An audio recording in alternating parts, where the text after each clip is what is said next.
వెలిచాల జగపతిరావు ప్రయత్నం.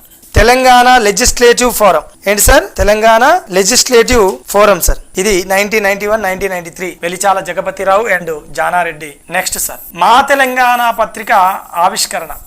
సో 1992లో శాసనసభలో సుదీర్ఘ చర్చ. తెలంగాణ గుర్తింపు, మేధోమదన చర్చలు, చర్చల కోసం అన్వేషణ, రాజకీయ మరియు సైద్ధాంతిక ప్రయత్నాలు, ప్రాంతీయ అసమ్మతి, వివక్ష, తెలంగాణ అభివృద్ధిలో ప్రజా అశాంతి పెరుగుదల. సో తెలంగాణ గుర్తింపు, మేధోమదన చర్చలు, చర్చల కోసం అన్వేషణ, రాజకీయ మరియు సైద్ధాంతిక ప్రయత్నాలు, ప్రాంతీయ అసమ్మతి, వివక్ష మరియు తెలంగాణ అభివృద్ధిలో ప్రజా అశాంతి పెరుగుదల.